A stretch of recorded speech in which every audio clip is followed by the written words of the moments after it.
Hello and welcome from Site B on a lovely Saturday morning, reminding everybody that it is 4th of July weekend, so if you have pets, keep them inside, make sure they have plenty of food and water, and that they are comfortable because the fireworks can and will frighten them. It's time for another exciting episode of the #1 rated OGGM television show. Why is this a thing? And it's funny how almost these always come out of the shallow end of the 5e pool. You know, the part where the idiots all gather together in the shallow end and make up really bizarre shit, half of whom don't even actually play 5e, but they seem to have a need to just perpetuate the most ridiculous aspects of the game and the culture that has come out of 5e. Looks like the consent thing is about to start again. I've already seen a couple posts about consent again, so I'm sure that's going to be a thing. Remember my theory, we have, there's only 4 or 5 topics, so they revolve, and it looks like consent's about to revolve again. And as I said last time when it came to the consent thing, what kind of sick shit are the 5e players up to that they need these consent forms? Because, I played D&D for a long time, and I've never felt uncomfortable or knew anybody who felt uncomfortable, and now we've got these consent things coming out of the 5e. It's like, dude, what are you guys doing at your games that you need this? Because you must be some really sick shit considering some of the stuff you have on these lists. All right, the other thing is Stranger Things. There seems to be a lot of confusion regarding Stranger Things. The season, I think, has come to an end. They split 4th season into 2 parts. Very clever. Especially post-COVID, making sure everybody's careful and also building up the expectation. And the main villain in season 4, 3, whatever season this is, 4, was named Vecna. So they're continuing the let's name our villains after D&D monsters, which at first made sense. They're playing Advanced Dungeons and Dragons. They encounter Demogorgon. Then they encounter this supernatural beast a few episodes later. So they're like, Demogorgon. But, now that they're on to this season and they're still naming things after D&D names, it's starting to not make sense. There's plenty of other things in the media in that time period that they could name horrible, frightening, supernatural monsters from other than D&D. Plus they're sort of running out of names. What are they going to name the next one? And Loaf? Tiamat? How about, I don't know, Gozer? Jason, Freddy, Michael Myers. Why are you, I'm sure there's other pop culture things they could name it after. So there seems to be some confusion regarding Stranger Things in relationship to Wizards of the Coast and Hasbro, and the connection between Netflix and Hasbro. So let's try and clarify this, because let's not make this a thing before it becomes a thing, because it's just utterly pointless to be arguing over a make-believe television show. So let's go down the list. Gary Gygax appears in Stranger Things. No, he doesn't. He might be mentioned when they're talking about D&D, but no, it would be impossible for Gary Gygax to appear in Stranger Things, being as he's still dead. Okay, so that's 1. 2, the game they're playing in. Oh my God, it's a dragon.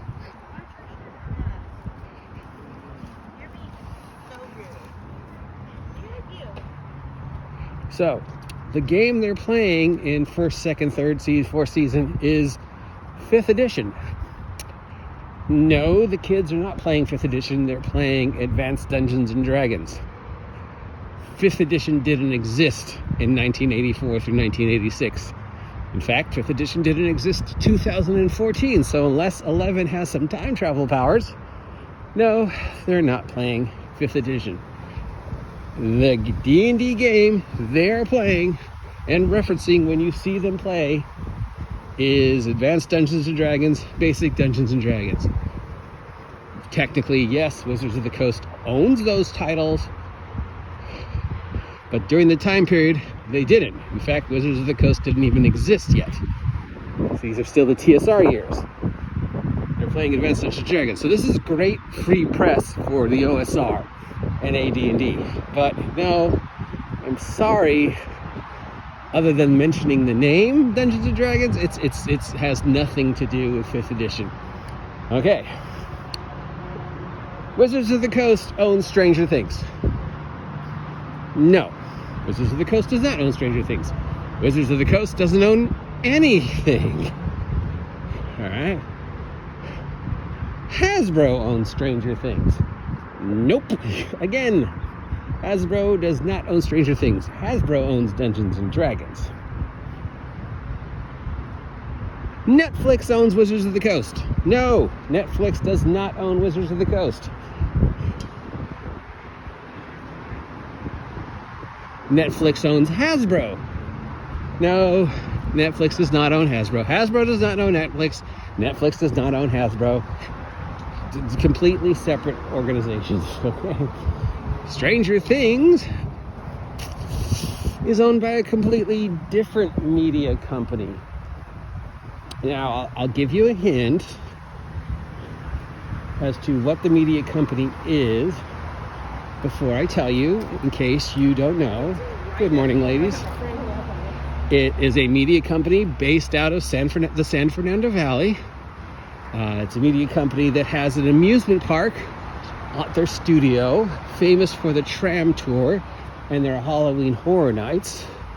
And it's a media company who has made multiple productions of horror related. In fact, they own the most iconic horror creations ever in the history of film. Yeah, it's Universal, okay? Now, Stranger Things has had a haunted house at Universal more than once, plus the multiple pop-ups that have appeared around LA. So, yeah, okay. Stranger Things, Universal. All right. So, how does Stranger Things get to use D&D? Specifically, how does Stranger Things get to use Advanced Dungeons and Dragons? Who paid who? Okay, because somebody said that Wizards of the Coast paid Netflix to have them use Dungeons and Dragons. No. Somebody also said D&D did not need Stranger Things. And I'm sorry, 5th edition would not be as popular as it is right now if not for Stranger Things. So yes, D&D, you did need Stranger Things. Because only 2 things are responsible for the current popularity of 5e. Critical Role and Stranger Things. So, Hasbro did not pay Netflix to get them to use D&D. Netflix, or Universal, had to pay Hasbro royalties every time they show D&D or mention it, because once again, Hasbro owns Dungeons and Dragons. So whenever anybody else licenses or references Dungeons and Dragons on any television show, or if you see them playing Advanced Dungeons and Dragons on Stranger Things, which is a property owned by Hasbro, they have to pay Hasbro royalties. Now, I'm not sure what the actual contract is. It's probably a back-end contract. You know, most Hollywood does back-end contracts now because there's more money in the back end than there is the front end.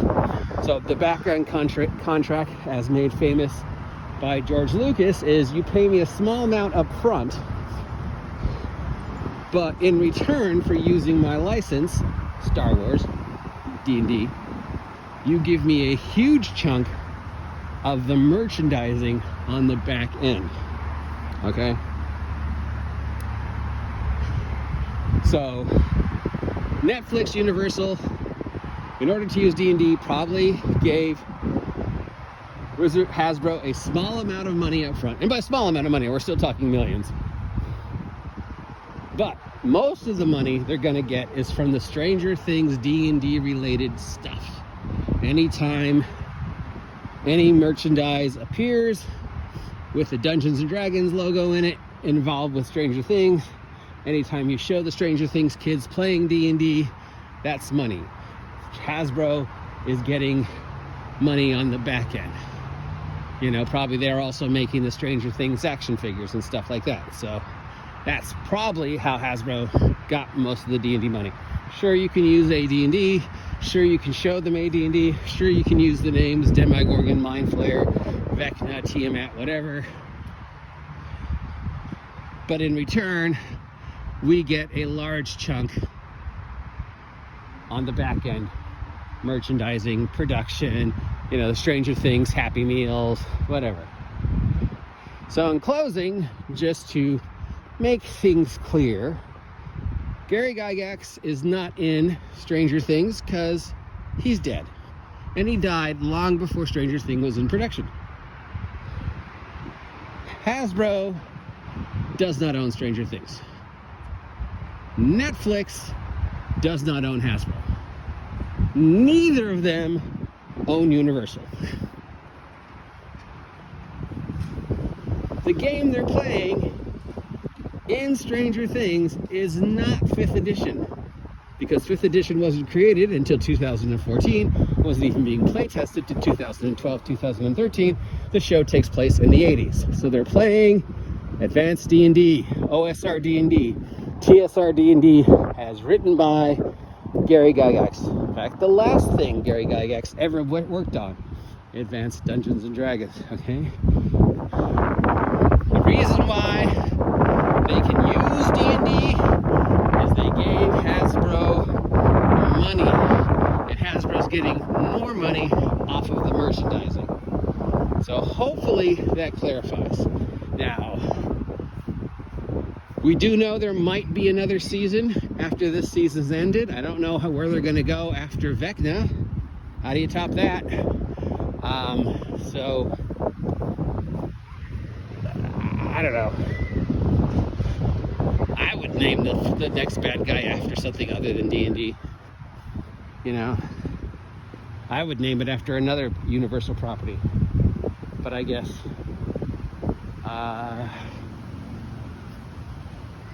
they've already got the D&D property, so why pay somebody else? Of course, if they used a Universal property, they wouldn't have to pay anything because they're already in bed with Universal. So I don't know. God, 2 gender reveal things at the park. Oh, that's just going to be a disaster. I hope neither of them have fireworks. Finally,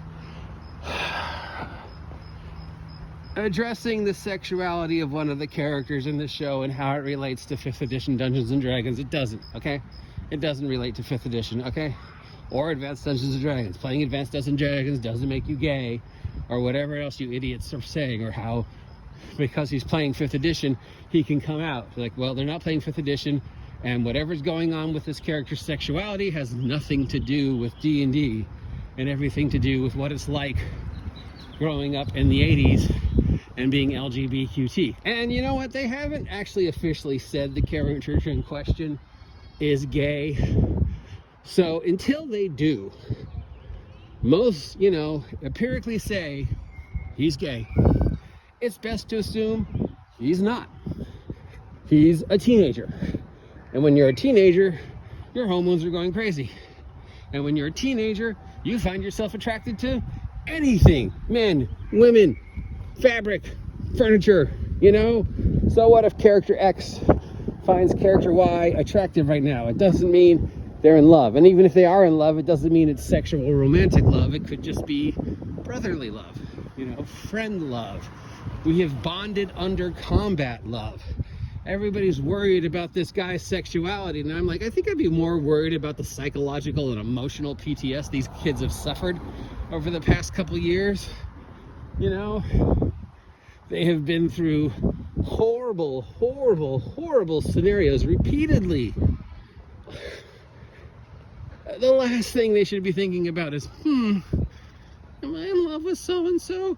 And more thinking about, oh God, I'm gonna need therapy to deal with all the PTS from watching all this horrible stuff. You know, how do I recover? How is it gonna shape me as an adult? What kind of person is it gonna make me?